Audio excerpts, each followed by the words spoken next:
सबको जय मसीह की। आप सबका स्वागत है इस जूम मीटिंग में। विशेषकर आज गुड फ्राइडे की सभा के रूप में किया जा रहा है। लोगों के पास से मेरे पास प्रश्न आए थे गुड फ्राइडे के विषय में, तो मैंने सोचा आज अच्छा मौका है। लोगों के कई जगह छुट्टियां भी हैं तो जुड़ सकते हैं। अब कुछ लोग जुड़ चुके हैं, आशा करता हूँ और भी जुड़ेंगे। और ये आज जब हम इस विषय में चर्चा करते हैं तो निसंदेह पवित्र आत्मा की अगुवाई लेते हैं, पवित्र आत्मा का प्रकाशन लेते हैं, ताकि ये सीख सके वचन से कि गुड फ्राइडे क्यों गुड फ्राइडे के रूप में मनाया जाता है। ठीक है, क्योंकि जब आप बाइबल में देखते हैं या पढ़ते भी हैं गुड फ्राइडे के बारे में, तो कई बार तो कई चर्चों में तो शोक के रूप में मनाया जाता है, उदास होकर मनाते हैं लोग, क्योंकि ये मानते हैं कि यीशु मसीह क्रूस पर चढ़ा दिया गया था, मारा गया था, इसके लिए। चलिए, कोई बात नहीं, वचन से मगर आज और प्रकाशन देखेंगे। तो इसको शुरू करने से पहले मैं एक छोटी सी प्रार्थना करना चाहता हूँ। प्रभु तेरा धन्यवाद देता हूँ खुदावन आज के दिन के लिए, इस समय के लिए खुदावन, और लोगों का जुड़ना अच्छा लगा खुदावन, ताकि ये खुदावन सीख सकें।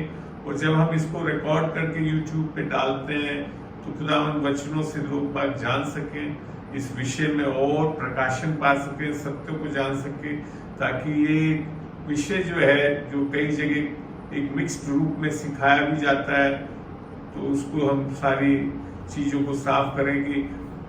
ये क्यों गुड फ्राइडे कहलाया जाता है।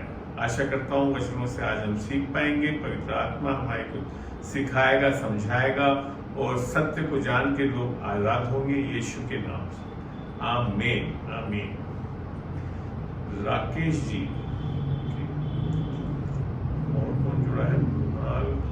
राकेश जी, कुणाल, जितेंद्र, रेखा और किरण साथ में है कुणाल के। चलिए, तो मैं सबसे पहले आप लोगों से कुछ जानना चाहूंगा। क्या आप बता सकते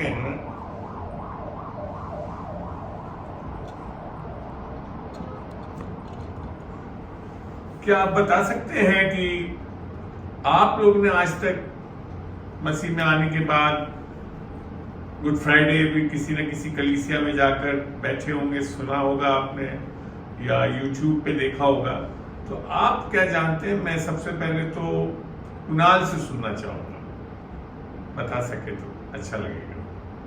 जय मसीह के अंकल। जय मसीह की बेटा। मैंने यही सुना और जाना मसीह में आने के बाद गुड फ्राइडे के बारे में कि ये डे को स्पेसिफिक तो नहीं है कि आज के दिन ये हुआ था, पर परमेश्वर ने अपना एकलौता पुत्र को बलि किया था। हम सब जितने हमारे पाप है और हमारे पूर्वजों के जो पाप है, उसको उस पर रखा और उसको बलि किया था। एक तो ये उसका बहुत प्रेम है हमसे कि उसने हमारे लिए ऐसा किया, और हमें उस मंजू जी बंद करते हैं। और जो पहले आदम का जो श्राप था उसको तोड़ने के लिए दूसरे आदम को बलि किया गया था। जी जी, बहुत अच्छा। और एक जगह ये लिखा हुआ है कि जब परमेश्वर क्रूस पे थे, तब मंदिर में से वो पर्दा फटा। बढ़िया। वो जो पर्दा जो था वो उस टाइम फटा। मतलब कि इसका मतलब ऐसे है कि पहले मनुष्य को परमेश्वर से बात करने की इतनी इजाजत नहीं थी जितनी आदम को थी उस टाइम में वाटिका के अंदर। तो बीच में क्या, जैसे हम अगर पढ़ते हैं उत्पत्ति से लेके लास्ट तक, तो कोई भविष्यवक्ता के द्वारा परमेश्वर से बात कर रहा है, कोई किसी नबी के द्वारा परमेश्वर से बात कर रहा है। परमेश्वर ने बहुत कम लोगों को अपने ऐसे फेस टू फेस दर्शन दिए। जहां तक मैं समझता हूँ तो मूसा और बहुत कम लोगों को ही दिए। तो जब वो पर्दा फटा तो हमको ये सीखने को मिला कि अब हमें किसी तीसरे पर्सन की जरूरत नहीं है कि है ना हमारे से कोई हमारे उसको लेकर फिर हम परमेश्वर से बात करेंगे। अब हम सीधे डायरेक्ट परमेश्वर से बात कर सकते हैं। और जैसे यीशु कहता है, आई एम द वे, मैं ही रास्ता हूँ परमेश्वर तक पहुंचने का, क्योंकि उसने कहा मैं ही मार्ग, सत्य और जीवन। तो वही रास्ता है जो पर्दा फटा तो रास्ता खुल गया हमारे लिए। चलिए, बहुत बढ़िया, बहुत बढ़िया। कोई सैड बात नहीं है कि है ना हम दुखी हैं उस चीज के लिए, हम बड़ी खुश होना चाहिए कि क्योंकि परमेश्वर कहता है कि ना मैं जाता हूँ और तुम्हारे लिए वो आत्मा वहां से भेजूंगा। अगर वो यहाँ से जाते नहीं तो आत्मा कैसे भेजते? बहुत अच्छा, काफी अच्छा बताया कुणाल तुमने, बहुत अच्छा लगा मुझे। काफी वचन आधारित आपने सही चीजें बताई। जितेंद्र, आप बता सकते हैं आप क्या सीखा आपने, कभी देखा सुना? जितेंद्र खोले माइक तो बताएं।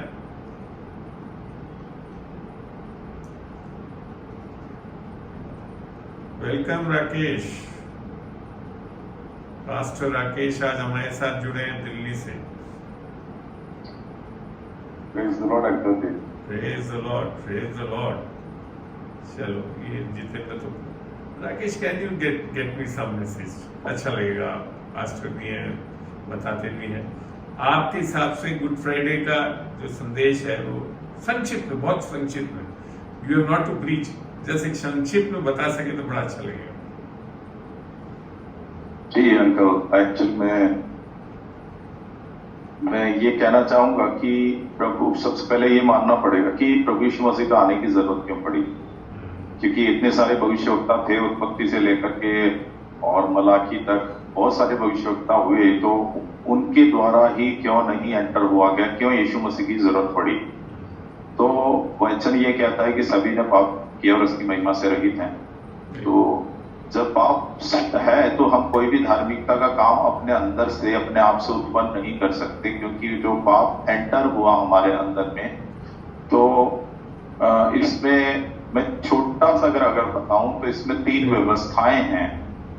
पहली व्यवस्था जो है वो शैतान की व्यवस्था है कि उसने जब वहां पे बोला, पहला वचन बोला कि आप वाटिका के सारे वृक्षों को खा सकते हैं, तो आदम खाता था, मस्त रहता था, कोई दिक्कत नहीं थी उसको। और वो रोमियो 7:9 में बोलता है कि मैं व्यवस्था बिना पहले जीवित था, तो इसका मतलब वो जी रहा था, अच्छे से मस्त था, कोई दिक्कत नहीं थी। लेकिन परमेश्वर का भी एक नेचर है कि जब वो अय्यूब से, शैतान जब से के विषय में अय्यूब से बातें करता है, तो वो ये बोलता है कि तूने मेरे दास को देखा, उसके जैसे कोई आज्ञा मानने वाला है? तो वहां पर उसने बोला कि यहाँ पर भी अदन की वाटिका में भी तूने अपने एजेंडे लगा रखे हैं, वो मेरा भी कुछ लगा दे ताकि वो चुनने की अपनी एक शक्ति दे। तो उसने चुनने के लिए एक पेड़ को लगा दिया, वो भले बुरे के ज्ञान का पेड़ और एक जीवन का पेड़, और वहां पर फिर शैतान ने आकर के उसे भरमाया और उसने खा लिया और पाप आ गया। तो ये शारीरिक दशा में उनको रखा गया था, आत्मिक दशा में नहीं रखा गया था। बहुत सारे लोग ये बोलते हैं कि आत्मिक दशा में रखा था, लेकिन वो शरीर में रखा गया था, आत्मा पड़नी बाकी थी। आत्मा शैतान की आ गई और बाद में परमेश्वर ने उत्पत्ति 3:22 में ये बताया कि मनुष्य भले बुरे का ज्ञान का फल खा के हम में से एक के समान हो गया। तो वे जब सवाल पूछता हूँ किसके समान हो गया, तो वो बोलते हैं कि यीशु के समान, कोई बोलता परमेश्वर के समान, कोई बोलता है इनके समान। तो अगर उनके समान होते तो पाप ही क्यों करता? तो चौथा एक व्यक्ति था शैतान, जिसकी आत्मा उसके अंदर एंटर हुई, क्योंकि बच्चन में बाद में तो आप स्पिरिचुअल बैकग्राउंड, मेरा आज जो पूछने का मतलब था कि चर्चों में इस दिन बेसिक प्रचार क्या होता है? बेसिक प्रचार आज के डेट में एक रीति रिवाज के समान हो गया है कि वो क्या सिखाते हैं? और वो सिखाते हैं कि जैसे और जानवर बलि हुए थे, ऐसे यीशु मसीह भी बलि हुआ है, और वो ही मानते हैं कि एक ट्रेडिशन है, बाकी फिर हमको फिर परमेश्वर पिता के साथ में वैसे ही जीवन जीना है। आपको ध्यान हो तो नॉर्मली आज की तारीख में वो 7 स्टेशंस बोलते हैं, यीशु मसीह जो क्रूस पे जब चढ़ाया गया, आपको ध्यान होगा राकेश जी, आपको भी ध्यान होगा ना, तो 7 वचनों पे संदेश आमतौर पे गुड फ्राइडे के रोज ऐसे ही होता है। और अक्सर जो मानसिकता है वो एक उदासी की मानसिकता के तहत गुड फ्राइडे का संदेश दिया जाता है, क्योंकि ऐसा लगता है कि यीशु मसीह को मारा गया, तो बहुत घाव, ये सब चीजें, तो वो तो एक कॉमन सब पता ही है मेरे ख्याल से। चलिए एक और जितेंद्र से मैं पूछना चाहूंगा। जितेंद्र कुछ बताना चाहोगे? जितेंद्र चलिए, नहीं ये मेरे ख्याल से नहीं आ पा रहा। मेरा जो आज रखा गया था बाइबल क्लास, उसमें यही पूछा है, ये गुड फ्राइडे क्यों है? इसके ऊपर कोई जवाब दे सकता है? ये गुड फ्राइडे के रूप में क्यों मनाया जाता है? गुड क्यों लगाया गया गुड फ्राइडे? जबकि आमतौर पे मैंने बताया ना, मानसिकता लोगों में यही है कि उदासी का माहौल रख के इस दिन को सारा संदेश और सब कुछ दिया जाता है। कोई बता सकता है इसके विषय में? हाँ कुणाल बोलो। मैं बताना चाहूंगी। हाँ, मैं ये बताना चाहूंगी कि मतलब अगर मैं अपनी समझ से बोलूं तो कि यीशु मसीह को जो क्रूस पे चढ़ाया गया है वो हमारे लिए, मेरे और आपके लिए हुआ है जी, है ना। तो इसीलिए उस पे गुड लग जाना चाहिए। मैं अपने हिसाब से बोल रही हूँ, बाकी लोग क्या सोचते हैं। तो बाइबल यही बताती है कि हमारे लिए जो सुसमाचार, उसको सुसमाचार जो बोला गया कि यीशु मसीह पकड़वाया गया, क्रूस पे चढ़ाया गया, मारा गया, गाड़ा गया, 3 दिन के बाद जी उठा, है ना। तो इसलिए वो गुड है, गुड फ्राइडे है। वो फ्राइडे नहीं बोल सकते, लेकिन गुड तो है। Good Friday, Friday good Friday का एक अपना महत्व है। एक चीज मैं और कहना चाह रही हूँ कि मुझे गुड फ्राइडे के बारे में कुछ पता नहीं है। जो पता है बाइबल में जो लिखा है, जैसे अभी कुणाल ने बताई सारी बातें, मैं उसी से सहमत हूँ। लेकिन गुड फ्राइडे के बारे में मैंने कुछ क्रिश्चियंस लोगों से, जो जिस कॉलोनी में मैं रहती हूँ वो सारी कॉलोनी क्रिश्चियंस की है। जी जी, है ना। क्रिश्चियन अजमेर में आप जानते होंगे क्रिश्चियनगंज के नाम से जो पूरा कॉलोनी है, मैं नहीं रहती हूँ। तो मैंने कुछ लोगों से पूछा कि भाई आप क्या करते हो, मतलब चर्च जाते हो? तो वो कहते हैं हमारी 3 दिन की छुट्टी रहती है, फ्राइडे की, शनिवार की, इतवार की, और फिर उसमें 2-3 जो रस्में होती है उसमें मतलब हम रोते हैं वहां जा करके। हाँ, ये रोते हैं बोला एक तो। और पहले तो जो लेडीजें होती है ना, बड़ा मेहंदियां लगाती है, नए कपड़े और ये सब, है ना। फिर उसके बाद जब वहां हम जाते हैं ना तो बड़े रोते हैं उधर, और उधर मोमबत्ती भी जलाते हैं, घुटने टेकते हैं, और ये कहते हैं कि हमारे जितने भी पाप हैं वो आज क्षमा हो जाए। ये मैंने सुना।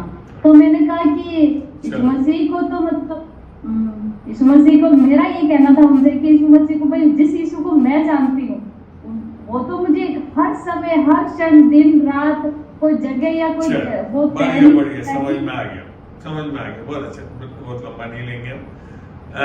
सबसे पहले जो एक कुणाल ने बहुत अच्छा बोला कि क्या ये फ्राइडे और इसके बाद तीसरे दिन ईस्टर मनाना संदर्भित है बाइबल के हिसाब से? देखो, मैं ये नहीं कह रहा कि नहीं मनाना चाहिए, गुड फ्राइडे भी मनाना चाहिए, ईस्टर भी मनाना चाहिए, पर आज थोड़ी सी चीजें वचन से देखते हैं कि बेसिकली कितना अंतर होना चाहिए। अर्थात मेरी एक रिक्वेस्ट है, मेरी पहले आपसे बात नहीं हुई, नहीं तो मैं आपको रिक्वेस्ट डाल देती। एक रिक्वेस्ट है कि आप पूरा मतलब गुड फ्राइडे से लेकर ईस्टर तक बताएं, सिखाएं, तो ज्यादा लोगों को समझ आए। मैं ईस्टर को तो आज ज्यादा इसमें नहीं जोड़ूंगा, गुड फ्राइडे को बताऊंगा, उस पर भी काफी कुछ हो जाएगा। और ईस्टर का सुनना है तो ईस्टर पे कर देंगे एक बार, वो अच्छा लगेगा, आगे बढ़ा देंगे इसको। चलते देखते हैं क्या हो पाता है। मैं पहले ले आ रहा हूं आपको कि परमेश्वर की इच्छा क्या है। तो यूहन्ना 6 2 इच्छाएं, एक तो यीशु मसीह के लिए क्या इच्छा थी परमेश्वर की, वो जानना भी बहुत जरूरी है, और एक मनुष्य जाति के लिए क्या इच्छा है, ये देखते हैं सबसे पहले वचन से।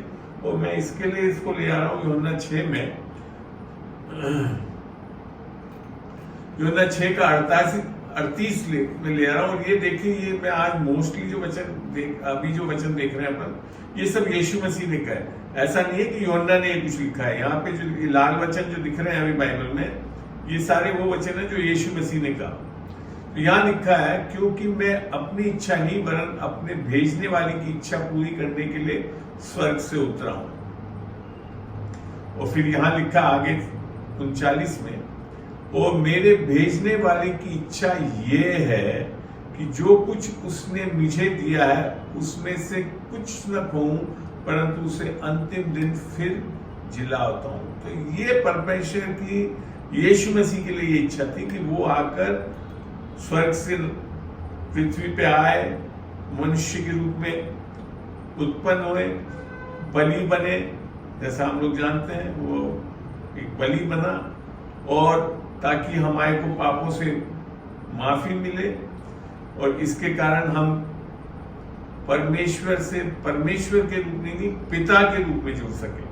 क्योंकि यूहन्ना जो लिखा हुआ है ना, मैं ही मार्ग, मैं ही सत्य, मैं ही जीवन हूं, मेरे बगैर कोई पिता के पास नहीं जा सकता। ये इच्छा थी कि हम पिता से जुड़ सके। ये है बहुत जरूरी, जो कि हमने रिश्ता खोया आदम के अनाज्ञाकारिता के कारण, वो चीज वापस मिल सके। क्योंकि आप अगर कभी पढ़ेंगे, लूका में पूरी जीनियोलॉजी है, और लूका 3 में लिख रखा है कि सेत का पिता आदम, और आदम परमेश्वर का पुत्र करके लिखा हुआ है। तो प्राइमरी जो क्रिएशन था वो परमेश्वर ने आदम को अपना बेटे के रूप में बनाया था। ठीक है ना, लूका 3 में पढ़ के देख लेना कभी। तो ये इच्छा थी परमेश्वर की, यीशु मसीह जो खो गया था, जो सनशिप खो गई थी, वो रिस्टोर हो सके। तो वो एक मुख्य कारण था। और आगे 40 में मनुष्य के लिए क्या इच्छा है पर पिता परमेश्वर की, वो ये लिखा है, क्योंकि मेरे पिता की इच्छा ये है कि जो कोई पुत्र को देखे और उस पर विश्वास करे वह अनंत जीवन पाए, और मैं उसे अंतिम दिन पर फिर जिला उठाऊंगा। तो ये है प्राइमरी इच्छा। अब बात आती है बाइबल में कि क्या जो हम बना रहे हैं आज की तारीख में, गुड फ्राइडे और ईस्टर, माने फ्राइडे, सैटरडे और संडे, ये लगता तो ऐसे ही है 3 दिन, मगर बाइबल से देखते हैं कि एक्चुअली में जीसस ने क्या बोला था अपने बारे में, अर्थात मनुष्य के पुत्र के बारे में। देखते हैं मत्ती 12:40। तो इन चीजों को भी ध्यान देना जरूरी है, इस सत्य को जानना भी बहुत जरूरी है। 12:40 में यीशु मसीह बोल रहा है अपने बारे में। यहां बोल रहा है, योना 3 रात दिन बड़े मच्छी के पेट में रहा, वैसे ही मनुष्य का पुत्र, अर्थात यीशु मसीह मनुष्य का पुत्र है, वो 3 रात और 3 दिन भी पृथ्वी के भीतर रहेगा। यहाँ देखो इंग्लिश में बड़ा अच्छा लगा, for even as Jonah was 3 days and 3 nights in the belly of the sea। तो 3 दिन और 3 रात होना बहुत जरूरी है।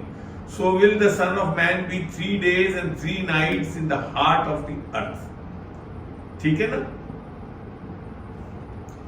तो इसके हिसाब से ये तो हो नहीं सकता कि फ्राइडे को तो उसको सूली पे चढ़ाया गया और ईस्टर के दिन उठ गया, फिर तो 3 दिन और 3 रात हुई नहीं, फिर तो खाली कितना हुआ, आधा दिन 1 दिन और आधा दिन और 2 रातें हुई।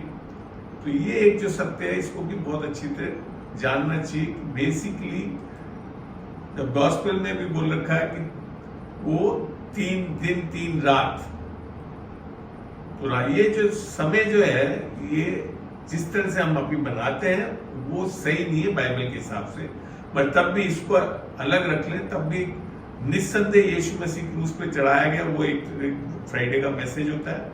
और ईस्टर जो है वो तीसरे दिन मृतकों में से जी उठा, उस पे मैसेज होना चाहिए, और इसको समझना बहुत जरूरी। अब तीसरी चीज जो मैंने आज डाला भी है, why is this known as Good Friday.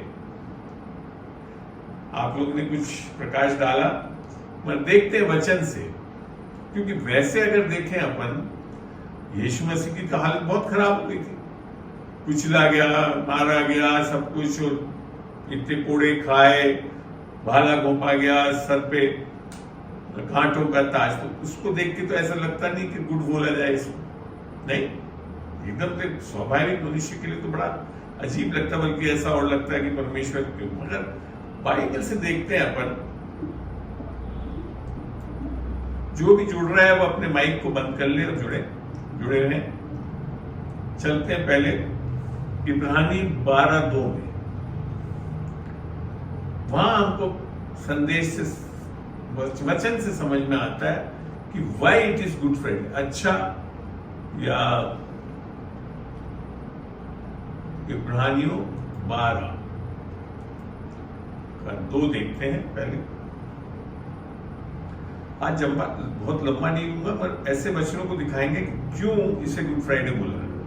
तो यहाँ 2 में लिखा है, और विश्वास के कर्ता और सिद्ध करने वाले यीशु की ओर ताकते रहें, जिसने उस आनंद के लिए, किसके लिए? रोने के लिए, उस आनंद के लिए जो उसके आगे धरा था। मने यीशु मसीह के क्रूस पे जाने से एक बहुत बड़ा आनंद आने वाला था, इसी के कारण वो क्या लिखा आगे, लज्जा की कुछ चिंता ना करके क्रूस का दुख सहा और सिंहासन पर परमेश्वर के दाहिने जा बैठा। तो आप बताइए, इसको पढ़ने से समझ में आता ना कि ये तो अच्छी बात हुई कि जो भी वो ये करा तो वो दाहिने जाकर बैठ भी गया। तो जो उसको दिख रहा था कि इस काम से कितना बड़ा काम होने वाला है ना।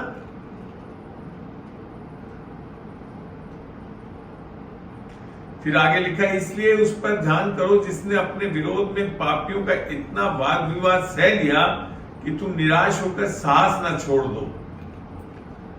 तुमने पाप से लड़ते हुए उससे ऐसी मुठभेड़ नहीं की कि तुम्हारा लहू बहा हो, और तुम उस उपदेश को जो तुम को पुत्रों के समान दिया जाता है भूल गए हो। हे मेरे पुत्र, प्रभु की ताड़ना। तो ये आगे समझा रहता है, पर बेसिकली बाइबल में इब्रानियों 12:2 में लिख रखा है कि यीशु मसीह उस आनंद को देखने वाला था कि कितने लोगों को वो, वास्तव में वो तो सब संसार को बचाने के लिए आया है। इसी के लिए तो सुसमाचार लिखा है ना, परमेश्वर ने जगत से ऐसा प्रेम, ईसाइयों से नहीं, जगत से ऐसा प्रेम किया कि उसने अपना इकलौता बेटा दे दिया कि जो कोई उस पर विश्वास करे। तो मतलब कोई भी उस पर चीज पे विश्वास, क्या चीज करे कि वो मेरे पाप के लिए मारा गया, गाड़ा गया और फिर वापस उठा लिया गया, जीवित हो गया, पुनरुत्थान हुआ उसका, तो वो उद्धार पाएगा, निश्चय उद्धार पाएगा। रोमन 10:9 में ये लिख रखा है। तो एक कारण तो ये हुआ कि ये जो क्रूस पे जाने का काम जो है वो यीशु मसीह वचन में हम पौलुस बोलता है कि वो आनंद के कारण गया। तो इसके लिए गुड फ्राइडे के रूप में मनाना चाहिए हमको। फिर देखते हैं वचन से ही, पहला यूहन्ना, क्यों, और एक बार मैं दिखा रहा हूं ये कि ये समझ में आए कि हमको आनंदित होकर क्यों मनाना है इसको। ये वो वचन दिखा रहा हूं मैं आज आपको, जो मरकुस मैथ्यू रूप में जो क्रूस की कथा जो है वहां पे जो दिखाया है क्रूसिफिक्शन, उसमें ज्यादा नहीं जा रहा हूं मैं, उस आमतौर पे लोगों को पता है। तो 3:8, पहला यूहन्ना 3:8 कह रहा है, जो कोई पाप करता है वह शैतान की ओर से है, क्योंकि शैतान आरंभ ही से पाप करता आया है। परमेश्वर का पुत्र इसलिए प्रकट हुआ कि शैतान के कामों को नाश करे। आमीन। शैतान के कामों को मनुष्य नाश नहीं कर सकता जब तक कि यीशु मसीह आया और उसने जो एक क्रूस पे जो कार्य किया, उससे क्या हो रहा है, शैतान के कामों को नाश हो रहा है। आमीन। इसके लिए इसको एक हमको आनंद का विषय समझ के मनाना चाहिए। चलिए और वचन देखते हैं। इब्रानियों में वापस ले रहा हूं मैं आपको। यहां एक बहुत बड़ा सत्य लिखा है। ये शैतान का भी हमने देखा, वो तो क्या करता, शैतान का काम क्या हो गया था और उसको कैसे खत्म करना है देखते हैं। इब्रानियों 2:9 में लिखा है, पर हम यीशु को जो स्वर्गदूतों से कुछ कम किया गया था मृत्यु का दुख उठाने के कारण, क्रूस पे यही काम हुआ, मृत्यु का दुख उठाने का कारण महिमा और आदर का मुकुट पहने हुए देखते हैं, ताकि परमेश्वर के अनुग्रह से हर एक मनुष्य के लिए मृत्यु का स्वाद चुका, पूरे संसार के लोगों के लिए उसने मृत्यु का स्वाद चखा। ये तो दुख की बात ही है। मगर आगे क्या लिखा है, क्योंकि, अब आप समझ में आ रहा है, ये ऊपर का वचन जो है 10वां वचन, क्योंकि मतलब ऊपर से जुड़ा हुआ है। ये क्यों हुआ, क्योंकि जिसके लिए सब कुछ है और जिसके द्वारा सब कुछ है उसे यही अच्छा लगा। देखो वापस आया ना, उसे यही अच्छा लगा। गुड गुड, आई बात समझ में? अच्छा लगा कि जब वे बहुत से पुत्रों को महिमा में पहुंचाए तो उनके उद्धार के कर्ता को दुख उठाने के द्वारा सिद्ध कर सके। हम सबको सिद्ध करने वाला था, इसके लिए उसको वो आनंद का विषय मानते हैं। और देखते हैं फिर आगे।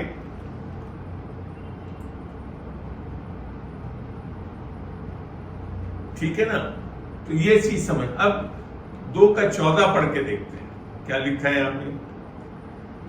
इसलिए जबकि बच्चे मांस और लहू के भागी हैं तो वह आप भी उनके समान उनके सहभागी हो गया। देखो, यीशु मसीह वैसे तो परमेश्वर है, पर यहां पृथ्वी पे क्या आया? हमारे और आप जैसा लहू और मांस में आया, और उसकी मृत्यु के द्वारा, अर्थात यीशु मसीह के मृत्यु के द्वारा उसे, जिसे मृत्यु पर शक्ति मिली हुई थी, ये बहुत बड़ी बात है। ये किसको मिली हुई थी? आगे बताता है, अर्थात शैतान को निकम्मा कर दिया। तो जो मृत्यु दे रहा था, कौन दे रहा था? शैतान। मगर यीशु मसीह के आने और क्रूस पे किए गए कार्य से शैतान को निकम्मा कर दिया, और नरक की कुंजी अब किसके पास है? परमेश्वर यीशु मसीह के पास। अब शैतान अपने मर्जी से किसी को नरक में नहीं डाल सकता। आमीन। कितनी बड़ी बात है ये। आगे लिखा, और जितने मृत्यु के भय के मारे जीवन पर दासत्व में फंसे थे उन्हें छुड़ा ली। आमीन। अब समझ में आ रहा है क्यों आनंद का विषय है ये, है? चलिए, यहां तक अच्छा लगा?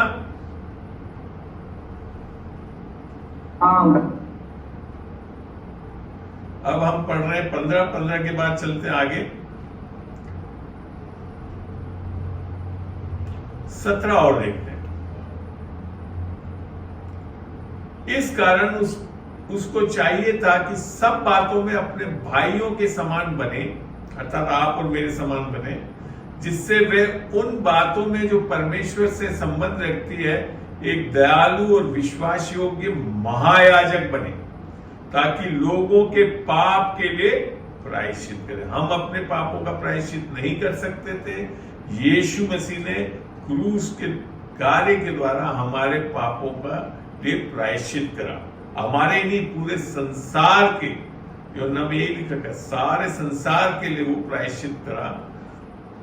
और फिर लिखा, क्योंकि जब उसने परीक्षा की दशा में दुख उठाया तो वह उनकी भी सहायता कर सकता है जिनकी परीक्षा होती है। परीक्षा किसकी होती है? आज आपकी और मेरी करता है, शैतान भी करता है। मगर अब हमको दुख नहीं उठाना है, क्योंकि परमेश्वर यीशु में ने दुख उठाया और हम परीक्षा में से बड़े आसानी से निकल सकते हैं यीशु मसीह के क्रूस पे किए गए कार्य के द्वारा। हमें अच्छा लगा? ये अब समझ में आ रहा है क्यों आनंद का विषय है, क्यों गुड फ्राइडे इस तरह से मनाना चाहिए हमको। एक और जगह लेकर चलता हूं आपको, कुलूसियों 2:15 वचन दिख रहे हैं आपको अच्छी तरह? चलिए, यहां लिख रखा है कुलूसियों 2:15 में, और उसने प्रधानताओं और अधिकारों को अपने ऊपर से उतार कर उनका खुल्लम खुल्ला तमाशा बनाया। वापिस शैतान को क्या कर दिया? प्रधानता और अधिकार किसके पास आ गए थे? शैतान के पास। और उनका खुल्लम खुल्ला तमाशा बनाया, और क्रूस के कारण उन पर जय जयकार की ध्वनि सुनाई। इंग्लिश में आप अगर पढ़ेंगे तो एक बहुत अच्छा लगता है, God disarmed the principalities and powers that were raged against us and made a bold display and public example of them in triumphing over them in him and in it, the cross. माने क्रूस के कार्य के कारण परमेश्वर ने, आपने bin Laden को जब मारने गए थे सील्स, अमेरिकन सील्स, उसका वीडियो देखा होगा, ध्यान आता है जी? ध्यान आता है आप लोगों को?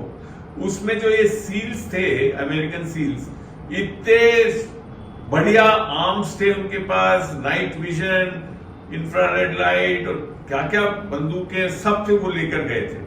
अब सोचो ये अध्याय कौन सा है जो 15 वचन पढ़ रहे हैं, कौन सा अध्याय का है? कुलुस्सियों 2 का है, कुलुस्सियों 2 का 15 है।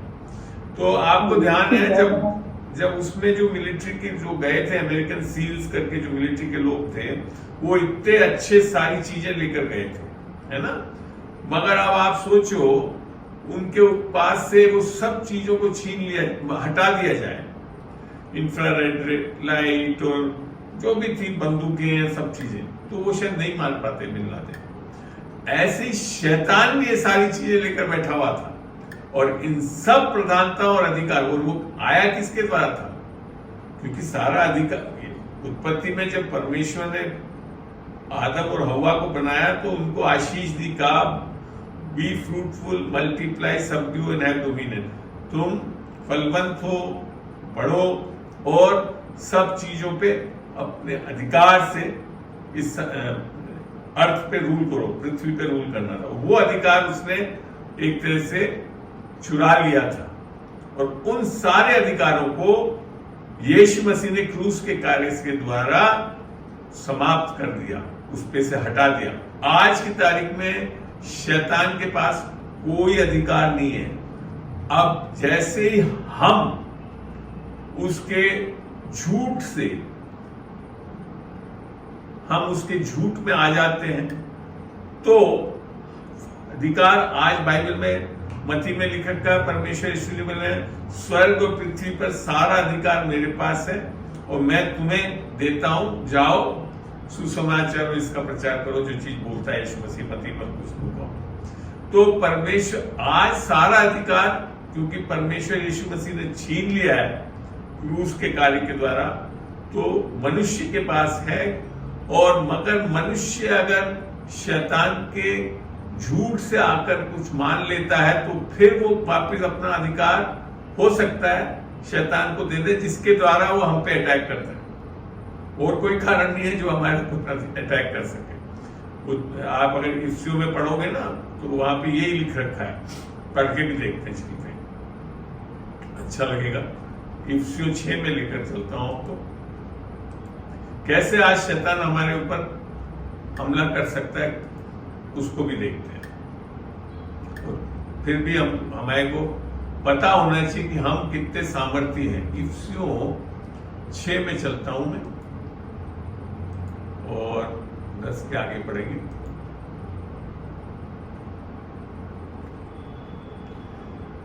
आज क्या है, यीशु मसीह ने हमारे को सारे हथियार दे दिए वापस लेकर, उसके पास से तो हथियार हटा दिए और सारे हथियार हमको दे दिए हैं। तो लिखा है इसमें, आप नीचे पढ़ोगे तो हथियार भी आते हैं सारे, परमेश्वर के सारे हथियार बांध दो। तो ये भी आज नए नियम में आकर हमारा दायित्व है कि जो परमेश्वर यीशु मसीह जो हथियार दे रहा है, जो इसमें चैप्टर में है, तो तुम शैतान की युक्तियों के सामने खड़े रह सकोगे। तो शैतान क्या देता है? युक्तियां, अर्थात झूठ देता है। मगर अगर हमने ये सारे ये हथियार आगे बता रखे कि हमको मल्लयुद्ध नहीं है, हमको इनको किससे लड़ना है, आत्मिक सेनाएं हैं, इसलिए परमेश्वर के सारे हथियार बांध लो कि तुम बुरे दिन में सामना कर सको। तो आज हमारे पास है हथियार सारे जो कि उपलब्ध है, और ये आगे सारे हथियार बताए भी, धार्मिकता का झीलम, पांव में मेल का सुसमाचार के जूते, और उन सब के साथ विश्वास की ढाल लेकर, और दूध के सब तीरों को बुझा सकते हो, और उद्धार का टोप और आत्मा की तलवार जो परमेश्वर का वचन है। तो देखो बाकी सब तो हमारे सुरक्षा के लिए कवच है, मगर तलवार जो है वो प्रहार करने के लिए है। और एक आखिरी चीज जो कि बहुत प्यारी है, जो कि अन्य भाषा की प्रार्थना को बोलते हैं हम, और हर समय और हर प्रकार से आत्मा में प्रार्थना करो और विनती करते हो। आप जैसे आज हम लोग रोजाना जोड़ते हैं, ये पता है ये एक बहुत बड़ा आत्मिक युद्ध करने का एक साधन है हमारे पास। तो ये चीजें से हम शैतान का, और ये क्यों हुआ कि क्रूस पे, क्योंकि यीशु मसीह ने उसे निढाल कर दिया है, इसके लिए ये संभव होता है। चलिए और देखते हैं क्यों आनंद का विषय होना चाहिए। निसंदेह जो कि आमतौर पे आज इस वचनों से कलीसियाओं में सिखाया भी जाता है, मैं उसी को ले रहा हूँ क्योंकि वो तो निस्संदेह आज भी एग्जिस्ट करता है। यशाया 53 में ले चल रहा हूँ आप लोगों को। आप लोग के कोई सवाल हो तो बाद में आखिरी में मैं समय दूंगा, आप निस्संदेह पूछ सकते हैं। हो सका पूर्ण रूप से वचन से मैं सिखाना चाहूंगा उसको। तो यशाया 53 का 3 से शुरुआत कर रहा हूं मैं। यहां देखते हैं वचन क्या बोलता है। ये भविष्यवाणी के रूप में यशाया ने बोली थी जो पूरा हो चुका है यीशु मसीह के आने से। वह तुच्छ जाना जाता और मनुष्य का त्यागा हुआ था, वह दुखी पुरुष था, रोग से उसकी जान पहचान थी और लोग उससे मुख फेर लेते थे। वह तुच्छ जाना गया और हमने उसको 4 से पढ़ता हूं। निश्चय यीशु मसीह ने निश्चय उसने हमारे रोगों को सह लिया और हमारे ही दुखों को उठा लिया, तो भी हमने उसे परमेश्वर का मारा कूटा और दुर्दशा में पड़ावा समझा। करा किसके लिए? हम लोगों के लिए। इसके लिए आज ये गुड फ्राइडे मना सकते हैं। आगे लिखा था, परंतु वे हमारे ही अपराधों के कारण घायल किया गया,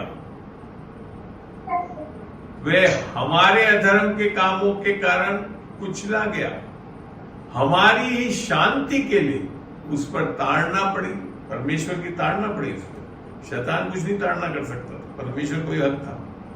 ताड़ना पड़ी कि उसके कोड़े खाने से हम लोग चंगे हुए। जी देखिए, परमेश्वर जो है, क्योंकि हम पाप में आ गए थे, पापों की मजदूरी मृत्यु है, जैसे कि रोमियो 6 में लिखा हुआ है।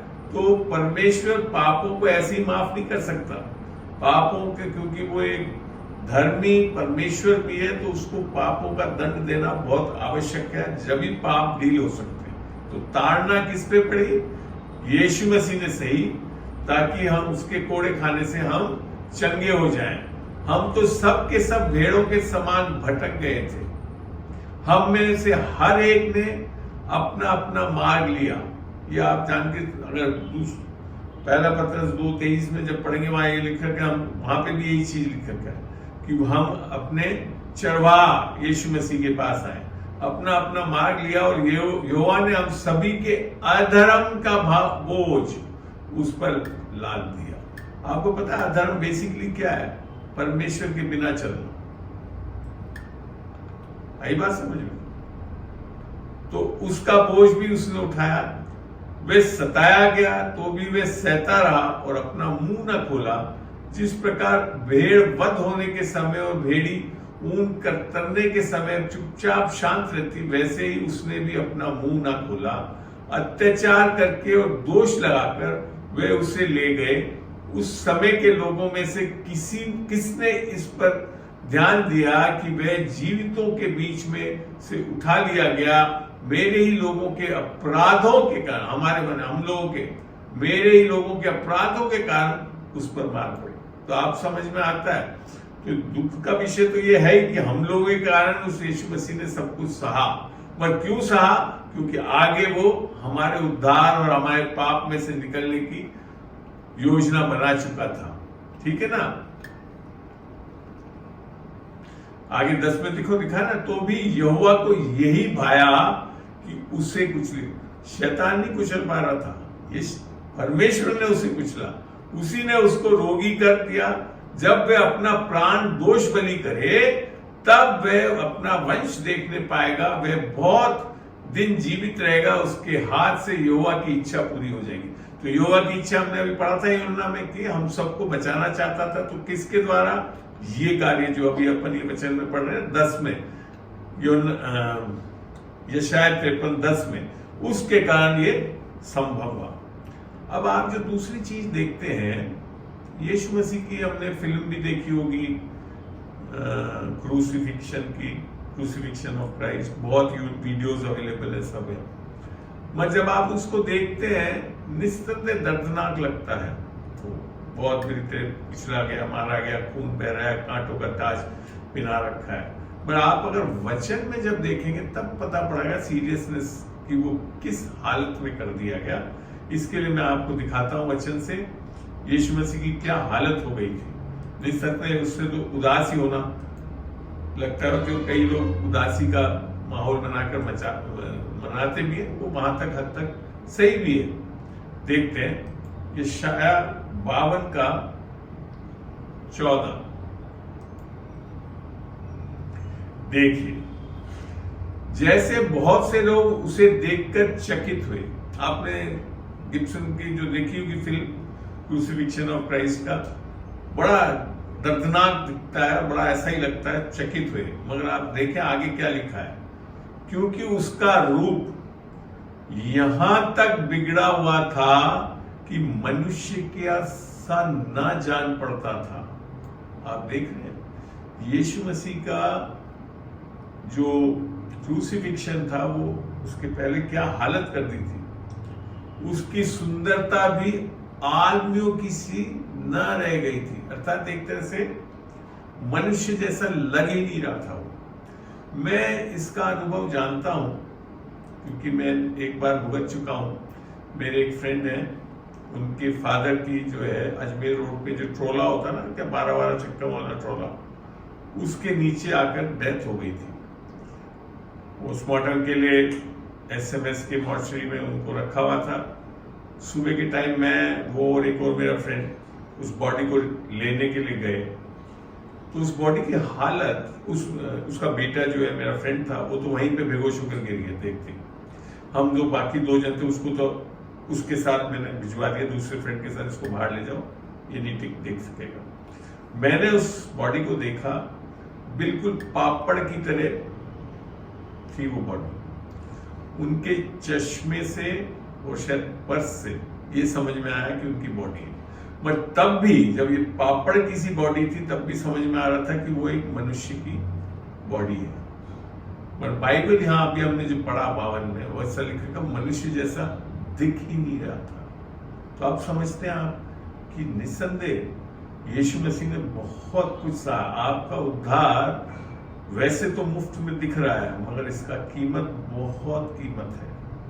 यीशु परमेश्वर ने अपने बेटे को जिस हालत में आप देख रहे हो वचन में, ऐसा कर दिया था। आपको कोई फिल्म में ऐसा नहीं दिखाया गया होगा, क्योंकि वचन बता रहा। जैसे इंग्लिश में भी अगर आप देखें तो विसेज नाम लिखा हुआ है उसके लिए, बाबर का दिखा रहा हूं, ये देखिए। For many, the servant of God became an object of horror. Horror film आप अभी भी देखते होंगे टीवी पे, जो कैंसर से पीड़ित लोगों को दिखाते, कैसा लगता है, डरावनी सी शक्ल, ऐसी कुछ बात बोल रहा है। For many, the servant of God became an object of horror. Many were astonished at him.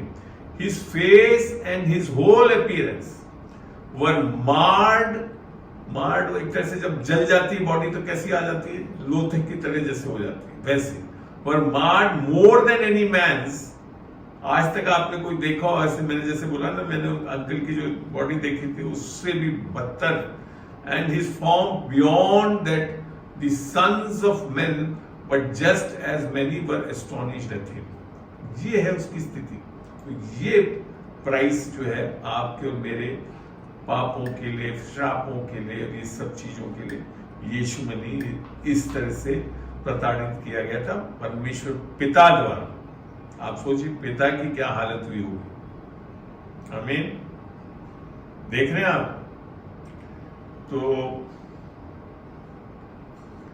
तो ये था, पर तब भी गुड फ्राइडे क्यों है? क्योंकि ये सब सहकर वो हमारे आनंद को देख रहा था कि हम कितने अच्छी तरह से बेटे बेटे होने का फर्क पाते हैं।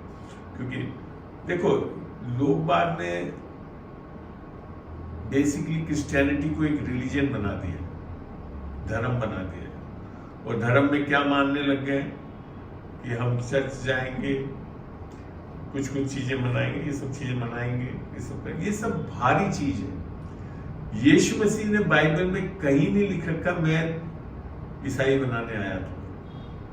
निस्संदेह एक्ट्स में एक जगह लिख रखा है, वो चेलों ने बोला कि ये लोग जो है, जो चेले थे वो क्रिश्चियंस मसीह के लाए गए, पर यीशु मसीह ने ऐसा नहीं करा। यीशु मसीह क्या करने आया? बाइबल से देखते, मैंने आपको अभी बताया था ना, चलिए उसको भी देख लेते हैं। लूका 3 को देखते हैं एक बार।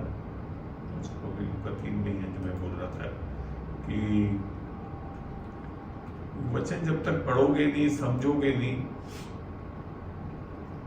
लूका 3 कोई खोल रहा है अगर बाइबल तो देखना, उसमें प्रोजेनी दिखाई होगी, जनरेशंस दिखाए हैं शायद। एक मिनट,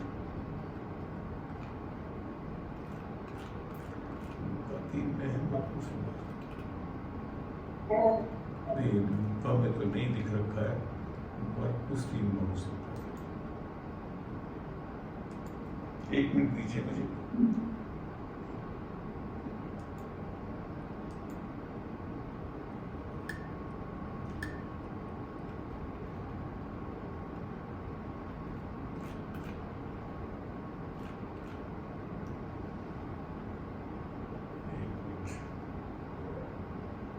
आपके जो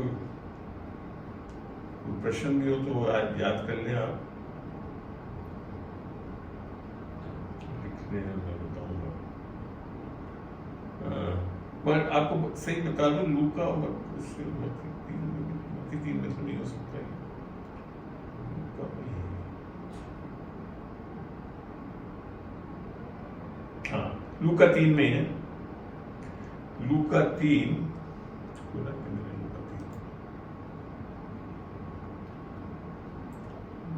का 3 और 32 के आगे जाएंगे जब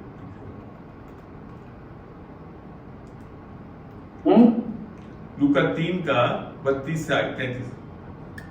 ये देखो प्रोजेनी दिखाई हुई है और वे अमीनाबाद का और अर्नी का और ये इस तरह से लिखते हुए, और वो याकूब, इजराइल, नोहोर, और वे शुरू करते करते आखिरी में क्या आता है देखते हैं। और वह इनोश का और वह सेत का, यह आया 38 में, 3:38 में, और वह इनोश का और वह सेत का और वह आदम का और वह परमेश्वर का पुत्र था। कौन था आदम? बाइबल क्या बता रही है? परमेश्वर के पुत्र के रूप में मनुष्य को बनाया था परमेश्वर। आई बात समझ में? मगर फिर पाप में गिरने के बाद वो सब बात अलग थी। उसको वापिस जब बाइबल से पढ़ते हैं तो यीशु मसीह ईसाई धर्म देने नहीं आया था। यीशु मसीह क्या करने आया? यूहन्ना में देखते हैं वापिस सुसमाचार यूहन्ना 1 का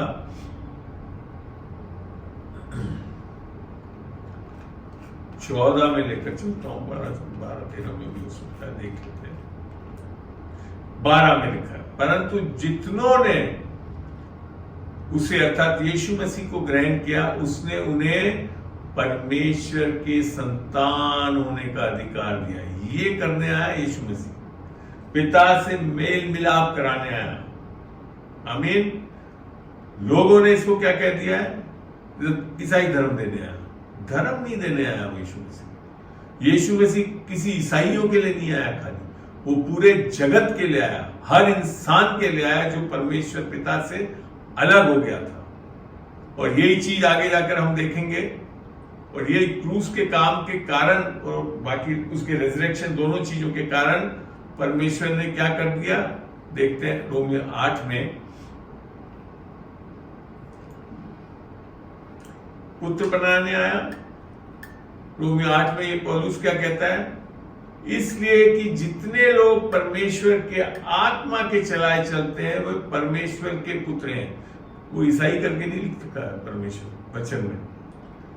परमेश्वर आपको बेटा बेटी बनाने आया। फिर आगे यही लिखा, क्योंकि तुमको दासत्व की आत्मा नहीं मिली कि फिर भयभीत हो, परंतु लेपालक की आत्मा मिली है जिससे हम हे अब्बा हे पिता कहकर पुकारते हैं। ये नहीं बोलते कि हम पेंटिकॉस्टल हैं, फलाना है। ये सब ठीक है, धर्म के हिसाब से ये सब चीजें आ गई है, बाइबल में से ही बेस्ड है। वो भी मैं बता दूं, इसका भी मैंने जब बाइबल में देखा, जब समझ में आया मेरे को कि ये इस तरह से क्यों हम लोग अलग अलग इस पे बट गए हैं। तो ये परमेश्वर की आत्मा का काम है ही नहीं। हो सकता है आप लोग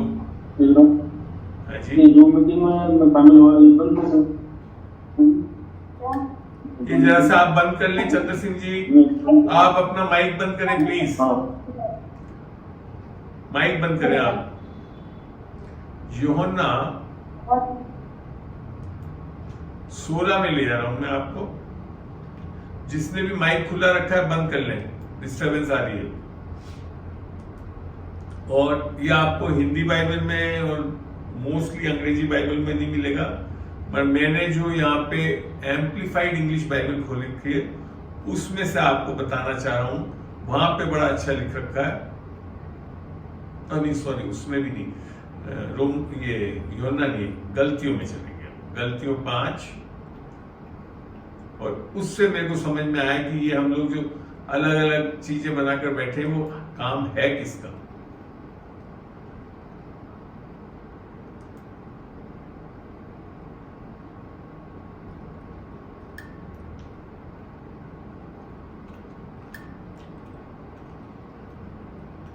ये है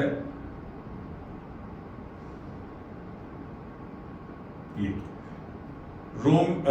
गलतियों 5:20 में मैंने कहा ना, हिंदी में तो खाली मूर्ति पूजा, टोना, ये सारे देह के कार्यों को लिखा है। अंग्रेजी में बड़ा अच्छा लिख रखा है amplified Bible. Idolatry, sorcery, enmity, strive, jealousy, anger, ill temper, selfishness, division, ये देखिए divisions and dissensions, party spirit, factions, sects with peculiar opinions and heresies. Sects बन गया ना अपने क्रिश्चियनिटी, ये इसके कारण। ये आत्मा का काम नहीं है। आत्मा के हिसाब से तो परमेश्वर आपको बेटा बेटी बनाने आया, मगर देह में चलते हुए लोगों ने ये सारी चीजें बना ली। इसका भी एक सत्य मैं आपको बता दूं, बाइबल में जो मुख्य संदेश जो है वो सुसमाचार, जो कि यीशु मसीह का कार्य है, जो तीनों चीजें हैं, गुड फ्राइडे, ईस्टर और स्वर्गारोहण होना, एक्ट्स में जो लिख रखा है, तो that is the crucial message, that is the powerful message जिससे हमको आत्मा मिलती है। पौलुस भी बोलता है। मगर आप बाइबल की कोई डॉक्ट्रिन को ऊंचा उठा लें, उदाहरण के तौर पे अन्य भाषा को बहुत ऊंचा उठा दें, जैसे कि नॉर्मली किसी सेक्स में, क्रिश्चियन सेक्स में करा जाता है, और क्रूस के काम को उतना वेटेज नहीं दें जितना देना चाहिए, तो आप क्या बना लोगे? एक ग्रुप बना लोगे, ब्रेदरन, पेंटिकॉस्टल, किसी ग्रुप में फेथ को यीशु मसीह के क्रूस के कार्य से भी ऊंचा उठा लेते है बाइबल की डॉक्ट्रिन ही, पर लेकर उसको, तो उसके कारण ये जो है इस देह का काम है, जैसे कि एम्पलीफाइड बाइबल बता रही है। ये मेरे को बहुत दिनों बाद समझ में आया जब मैंने एम्पलीफाइड बाइबल, क्योंकि यही क्वेश्चन करता है इतने क्यों हो गए, brethren group, Pentecostal group, Methodist group, और सब क्यों हो गए? ये बेसिकली आत्मा का काम नहीं था। परमेश्वर ने एक ही कलीसिया बनाया और एक ही कलीसिया को लेकर जाएगा। निसंदेह उसमें ब्रेदरन और पेंटिकॉस्टल और सबके लोग होंगे, क्योंकि अंततः लोगों ने यीशु मसीह पे अगर विश्वास किया तो वो अनंत जीवन पा लिया है, और इसके कारण ही वो उठाए जाएंगे। और अब समझ में आता है क्यों इतनी डिविजन्स है, क्यों इतने लोग बने हुए हैं। ये है कारण, देह का काम है, परमेश्वर का काम नहीं है वो। तो ये चीज भी एक मैंने आज आपको क्लियर करी। एक दो चीजें और देखते हैं जो बहुत जरूरी है। कुलूसियों में मैं ले आ रहा हूं, क्योंकि परमेश्वर ने, यीशु मसीह ने लहू बहाया है, तो उससे क्या हो रहा है देखते हैं। क्यों आनंद का विषय है। 1 का 13 और 14 पढ़ूंगा, मगर हिंदी में पूरा नहीं है, इंग्लिश के साथ साथ ही पढ़ेंगे हम। पहला कुलूसियों 1 का 13, उसी ने हमें अंधकार के वश, वही देखो शैतान का काम था, अंधकार के वश में ले लिया था आदम के पाप में गिरने के कारण, से छुड़ाकर अपने प्रिय पुत्र के राज्य में प्रवेश कराया, करेगा नहीं, करा चुका है, पास्ट टेंस है, अगर आपने विश्वास किया क्रूस पे, तो कार्य पे, जिसमें हमें छुटकारा अर्थात पापों की क्षमा प्राप्त होती है। पापों की क्षमा इंग्लिश में बड़ा अच्छा लिखा, इन whom we have our redemption through his blood, किसके द्वारा? उसके लहू के द्वारा, which means the forgiveness of our sins। बिना लहू के बाय पापों की माफी नहीं मिल सकती, ये नियम है। परमेश्वर का नियम है, without the shedding of blood, ये इब्रानियों 9:22 में है मोस्ट प्रॉब्ली, तो वहां देख सकते हैं। तो ये एक कारण बहुत बड़ा है, और इसके कारण आज हम आनंद का विषय के रूप में गुड फ्राइडे को मना सकते हैं। एक जगह वो लेकर जाता हूं, इससे और अच्छी तरह समझ में आएगा। पत्रस 2 का, आप देखिए कितना बड़ा काम हो रहा है, इसके लिए आनंद का विषय हो रहा है। 1 पीटर 2 का 9 में लेकर जा रहा हूं मैं आपको, पढ़ते हैं इसको वहां से। पर तुम एक चुना हुआ वंश और राजपददारी। क्यों आनंद का विषय था आज गुड फ्राइडे, क्यों आनंद का है? क्योंकि आज हम क्या बन चुके हैं? राजपददारी, याजकों का समाज और पवित्र लोग। पापी लोग नहीं बना रहा है परमेश्वर, और परमेश्वर की निज प्रजा हो, इसलिए कि जिसने तुम्हें अंधकार में से अपनी अद्भुत ज्योति में बुलाया उसके गुण प्रकट करो। तुम पहले तो कुछ भी नहीं थे। कितना आनंद की विषय है। पर अब परमेश्वर की प्रजा हो, तुम पर दया नहीं हुई थी, पर अब तुम पर दया हुई है। हे प्रियो, मैं तुमसे विनती करता हूं, और मेरी भी आज ये विनती है आप सबसे, कि तुम अपने आप को परदेशी और यात्री जानकर उन संसारिक अभिलाषाओं से जो आत्मा से युद्ध करती है बचे रहो। आमीन, आमीन, आमीन। तो लगभग 1 घंटे आज हो चुके हैं करते हुए, और अब मैं इस सेशन को खुला रखता हूं। अगर आपको कोई सवाल अब समझ में आया कि गुड फ्राइडे क्यों मनाना है, ये जितने भी आज मैंने बच्चे, और बहुत है, और बहुत चीजें सीखी जा सकती है, इसके कारण भी गुड फ्राइडे कहलाता है। ये कार्य जो यीशु मसीह ने किया, वैसे तो बड़ा दर्दनाक कार्य है, पर तब भी यीशु मसीह ने आनंद को जो देख रहा था, उसके कारण आज जो हम लोग मनाते हैं उसको गुड फ्राइडे के रूप में मनाते हैं। ये शब्द वैसे बाइबल में गुड फ्राइडे करके तो नहीं लिखा, मैं जो वचन को मैंने दिखाया है वहां जरूर आनंद, खुशी और ये सब चीजें जो दिखाई, जो परमेश्वर देख रहा था, उसके कारण हम जान सकते हैं। चलिए, अगर आपके कोई प्रश्न अभी हो इस विषय पे ही रखें सीमित। आज मैं बाकी सारी इसको नहीं लूंगा। अगर कोई क्वेश्चंस के लिए करना चाहते हैं तो कल जो सैटरडे को अपन करते हैं 4 से 5 वाली में, उसमें पूछ सकते हैं। मगर हाँ, यहाँ जो आज मैंने सिखाया उसमें कुछ चीज पूछना चाहें तो यू आर ओपन, आप पूछ सकते हैं। एक एक करके पूछना, सब एक साथ माइक मत खोल लेना। बताइए, कोई पूछना चाहता है बताएं, माइक खोल सकता है कोई भी।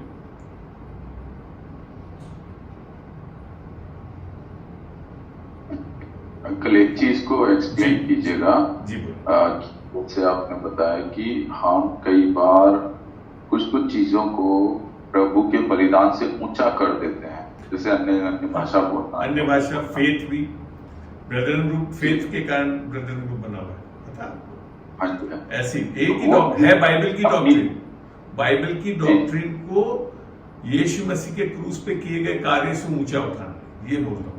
When you lift one of the doctrines of the Bible above the finished work of cross, you will bring a sect, party spirit। ये है मेरा कहना। बिल्कुल सही। और उसने हमें अपने लहू से खरीद लिया। हाँ, अपने नियम आजाद। पौलुस बोलते हैं ना, मैं रोमियो 1:16, मैं सुसमाचार से लज्जाता नहीं। इंग्लिश में पढ़ा था, I am not ashamed of the gospel। That means the most important thing of the Bible is the gospel, और उसी के द्वारा you are saved, due to that you are saved, and उसी के द्वारा I am not ashamed of the gospel because it is the power of God unto salvation। उसी के द्वारा पवित्र आत्मा की सामर्थ मिल सकती है, और सारे डॉक्ट्रिन से सामर्थ नहीं मिलती है इस पवित्र आत्मा की। रेस्टोरेशन की बताइए क्योंकि बहुत सारी बार लोग ये इस बात को नहीं समझ पा रहे हैं कि हमारे कुछ करने से हमारा उद्धार नहीं हो रहा, लेकिन जो उसने क्रूस पर किया, उसने जो कार्य किया, उसके ऊपर विश्वास करने के द्वारा जो धार्मिकता मैं प्राप्त करता हूँ, उससे हम उद्धार पाते हैं। फर्स्ट जो जॉन का जो समझाया है ना, जॉन 36, 38, 39, 40, वो बड़ा स्पष्ट विल बता रहा है कि क्या विल थी परमेश्वर। कि हम यीशु मसीह को भेजे ताकि वो लोगों को पिता से जोड़ सके, और करा उसने। हमारे लिए क्या मिलते कि हम उससे के कारण जुड़े। पूरा गॉस्पेल ही reconciliation with the fast father है। यीशु मसीह ने भी तो यही कहा यूहन्ना 14:6 में, मैं ही मार्ग, मैं ही सत्य, मैं ही जीवन, मेरे बगैर कोई पिता के साथ नहीं जुड़ सकता। तो ये जो रिलीजियस कंसेप्ट जो आ गई है ना ईसाई धर्म के कारण, लोगों ने बेसिक फंडामेंटल ट्रूथ्स को जो यीशु मसीह करने, और आज मैंने दिखाया ना यूहन्ना में क्या कि हमारे को बेटा बेटी होने का अधिकार। देखिए आप, अगर मेरा एक पूरा वीडियो भी है चेलों के ऊपर, सर्वेंट्स के ऊपर और इसके बारे में, मगर द अल्टीमेट गोल क्या था परमेश्वर के, कि संशिप खो दी थी पहले आदम के कारण, और दूसरे आदम के कारण यीशु मसीह के कारण आत्मा मिल सके और हम वापस संशिप में रिस्टोर हो सके। ये है रिकंसिलेशन वर्क है क्रूस का। बाकी सब ये बहुत चीजें धर्म में चल के हम लोग करते रहते हैं, धर्म के कंसेप्ट से करते हैं, और बेसिक प्राइमरी फंक्शन क्या है यीशु मसीह का आने का? Restoration with the father. धर्म देने इसके लिए नहीं आया यीशु मसीह, वो आपसे पिता से मेल मिलाप कराने आया, रिकंसिलिएशन करने आया। चलिए, और कोई सवाल? आशा मैं समझा सका आपको। Thank you. और कोई सवाल पूछना चाहता है?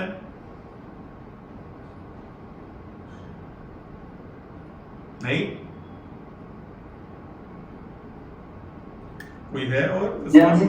हाँ, जय मसीह की। कुणाल बोलो बेटा। मेरा क्वेश्चन ये, मतलब कि आज का जो था वो तो पूरा क्लियर हो गया, समझ में आ गया। मेरा क्वेश्चन है कि जो बाकी जो 3 दिन, मतलब कि एक तो गुड फ्राइडे का आज का जिस दिन वो क्रूसिफिकेशन हुआ था, और फिर ईस्टर के दिन जब वो जी उठ गए, तीसरे दिन चले बेटा, इसी को समझाना चाहता हूँ। हमें जो वचन जो बोल रहा था, हमने जो मत्ती में देखा 12 से जो भी था, योना की तरह जो 3 दिन और 3 रात रहा, ऐसे मनुष्य का पुत्र 3 दिन और 3 रात। तो बेसिकली जो ये चल रहा है अभी गुड फ्राइडे से ईस्टर, ये तो हो ही नहीं सकता, क्योंकि उसमें 3 रातें भी होनी चाहिए। तो बेसिकली अगर थोड़ी आप बाहर जाकर इसकी स्टडी करोगे ना, तो समझ में आएगा कि वास्तव में फ्राइडे को नहीं मारा गया था, मोस्ट प्रॉब्ली वेडनेसडे को या थर्सडे को मारा गया था, क्रूस पे चढ़ाया गया था, और उसके बाद अगर करोगे तब जाकर संडे में रेजरेक्शन हो सकता है। मगर मैं उसको ज्यादा अहमियत नहीं देता, मगर सत्य को मैं बताया, क्योंकि यीशु मसीह ने स्वयं बोला 3 दिन और 3 रात तक वो रहेगा उसके अंदर। तो बेसिकली इस तरह की जो चीजों से ज्यादा फर्क नहीं पड़ता, मगर सत्य क्या है, यीशु मसीह क्रूस पे चढ़ाया गया और वापिस वो पुनरुत्थान कर चुका है। वो संदेश को कभी नहीं हमको भूलना चाहिए, जिसके कारण सुसमाचार है वो, और सुसमाचार के कारण हमको सामर्थ मिलती है, सब कुछ मिलता है। ठीक है बेटा? मेरा क्वेश्चन था कि वो 3 दिनों में क्या हुआ था? 3 दिन में देखो, एक दिन तो क्रूसिफिक्शन हुआ, हाँ, शाम को फिर उस बॉडी को उतार दिया गया, दिया भी गया, उसको लपेट के उसको फिर कब्र में डाला गया। फिर यीशु मसीह की आत्मा कहां गई? नरक में गई। आपको पता है यीशु मसीह जब क्रूस पे चढ़ाया गया था तो 3 बजे के आसपास वो उसकी वो जब उसने अपने, अच्छा उसको मार नहीं गया था, उसने स्वयं अपने प्राण दिए थे। उस टाइम पूरा अंधकार हो गया था, अंधियारा सा हो गया था। उस टाइम मैंने एक तरह से सारी शैतानी ताकत वहां आ चुकी थी, और उनको ये उम्मीद थी कि अब ये मरा और हम इसको नरक में डाल देंगे, और उसको जो मर्जी वो कर सकते कर लेंगे। और नरक में गया भी, और नरक में सारी शैतानी ताकतें भी थी।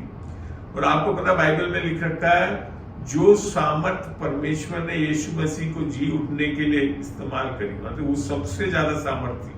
यीशु मसीह ने जो क्रिएशन करा, जब इतना परमेश्वर ने जब क्रिएशन करा उस टाइम इतनी सामर्थ नहीं लगी, पर यीशु मसीह को मृतकों में से जी उठाया पवित्र आत्मा की सामर्थ, उसमें सबसे ज्यादा सामर्थ लगी। इफिसियों 1 में यही लिखा है, वो सामर्थ आज मेरे और आप में उद्धार पाने के बाद है। आप सोच सकते हैं आपको कितना बड़ा गुड फ्राइडे है ये। अगर वो नहीं करता और ईस्टर नहीं होता तो हमको ये चीजें नहीं मिल पाती। तो ये है। और बेसिकली हम लोग को जाना था नरक में, हमारी जगह गया, वहां रहा, पनिशमेंट था, जब वो भी तो दंड था, परमेश्वर ने उसको ताड़ना थी, क्या था वो, भेजा उसको नरक में, मगर फिर नरक में से भी जीव था, और सबसे ज्यादा सामत वहां लगी उसको परमेश्वर को उठाने, और वो सामत आप में और मेरे में रेजरेक्शन पावर है। इसी के लिए पौलुस बोलता है I want to know the power of resurrection, मैं जी उठने की सामर्थ्य को जानना चाहता हूं। हमको भी करना चाहिए, समझना चाहिए, और कोई भी नहीं जी उठा जिस तरह से यीशु मसीह जी उठा। चलिए, और कोई सवाल? Thank you. अंकल, पैराडाइज किसको बोलते हैं? जैसे आपने बताया कि नरक में चले गया वो सीधा, तो पैराडाइज में अधोलोक क्या चीज? अधोलोक में तो रखा हुआ था ना सभी आत्माओं। राकेश, इसको अगर हम आज ना लेकर अगर चाहो तो कल की एक बाइबल क्लास में करता हूँ, उसमें जुड़े आप, बता दूंगा, रख लेना सवाल। कल है समय, आपको इसी समय करूंगा अगर करा है। हाँ, 4 बजे के आसपास, क्योंकि हमने बोला ना हाँ, मैं बताऊंगा, उसमें क्या थोड़ा सा समय भी ज्यादा लगेगा, उसको बताऊंगा, और ये अलग से मैं लेना चाहता हूँ, मैं बताऊंगा, बिल्कुल उसको पूरा समझाऊंगा। ये बहुत अच्छा सवाल है, पैराडाइज और हेवन और इस चीज के बारे में पूरा समझा सकता हूँ। आज नहीं लेते, इसको बाद में ले लेंगे। ठीक है, और बोलो, कोई सवाल? चलो, तो अगले कल की क्लास के लिए तो एक क्वेश्चन तो ये हो ही गया राकेश जी का, इसके आधार पर मैं सिखाऊंगा उसको। चलिए, और कोई सवाल आज के संदर्भ में? नहीं? अंकल आप ही बताएं कि मनुष्य पाप कैसे करता है आज के युग, कैसे ये भी ले लेंगे सवाल कल वाली बाइबल क्लास में। बिल्कुल, पापों के बारे में बता, पाप और पापों के बारे में, ठीक है, ये बाइबल में से समझाऊंगा। और कोई सवाल? चलिए, बहुत अच्छा राकेश, अच्छा लगा आज आप जुड़े। ये लोग पूछते नहीं, कई लोग इनके भी सवाल है, मैं पूछते ही नहीं है। चलिए, तो आज मैं, क्योंकि पास्टर ये राकेश जी को भी मैं इंट्रोड्यूस कर, Rakesh can you give a small testimony अपनी छोटी सी, हम कैसे जुड़े, क्या हुआ, बताएं, अच्छा लगेगा। मैं प्रभु का धन्यवाद देता हूँ कि मैं क्रिश्चियन परिवार में पैदा हुआ था, और मैं भी ट्रेडिशनल क्रिश्चियन था, जो रीति रिवाज होते थे वही करता था, जैसे क्रिसमस बनाना, ईस्टर बनाना, ये सब, लेकिन उसका जो सही अर्थ होता था वो मैं नहीं समझ पाता था, और अपने पापों से कैसे बाहर आना वो भी नहीं समझ पाता था।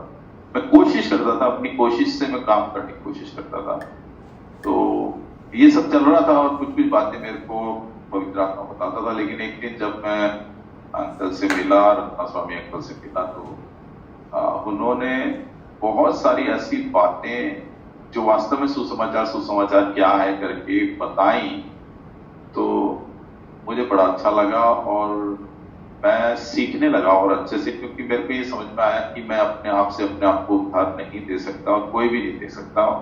उद्धार का काम प्रभु ने किया है, और वो मुझे देता है, बस मुझे सरेंडर करना है, मुझे अपनी कोशिश नहीं लगानी, अपना दिमाग भी नहीं लगाना है, अपनी धार्मिकता भी नहीं लगानी।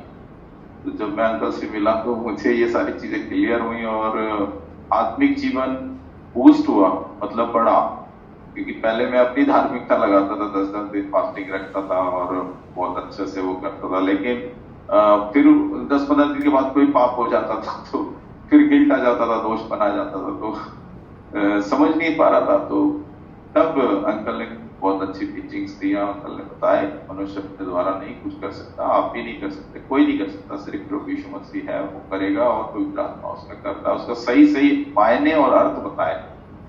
तो आज की डेट में मैं दिल्ली में हूँ, काम कर रहा हूँ, मेरा एक बाइबल कॉलेज भी है, और इस समय बाइबल कॉलेज में इस समय भी गुड फ्राइडे का काम चल रहा है। और अचानक मैंने देखा कि अंकल का ये आया हुआ है, तो मैं एक दीवाना होते ना, दीवाने जैसे तो मैं अंकल की टीचिंग्स का दीवाना हूँ, कुछ ना कुछ रहस्य मुझे वहां से मिल जाता है। और आज की डेट में मैं आपको बता दूं कि मुझे एक दर्शन दिखाया था प्रभु ने, छोटा सा बताऊंगा, कि एक गाड़ी मेरी मड में फंस गई और वो कहीं पहुंच नहीं रही है, फंक्शन सारे काम कर रहे हैं, मेरी गाड़ी पूरी तरह से काम कर रही है, एक्सीलेटर वगैरह सब। तो मैंने बोला प्रभु ये क्या है? तो मुझे बताया गया कि बेटा ये क्रिश्चियनों के बीच में काम करना है, इसका मतलब ये है कि मेरा राज्य नहीं बढ़ रहा है, मैं कहीं और नहीं जा रहा हूँ, बस क्रिश्चियनों के अंदर मैं काम कर रहा हूँ और वो आगे नहीं बढ़ रहा है। तो तब हमारे मन में ये आया कि हम एक बाइबल कॉलेज खोलेंगे और उसमें सिर्फ इवेंजलिस्ट तैयार करेंगे।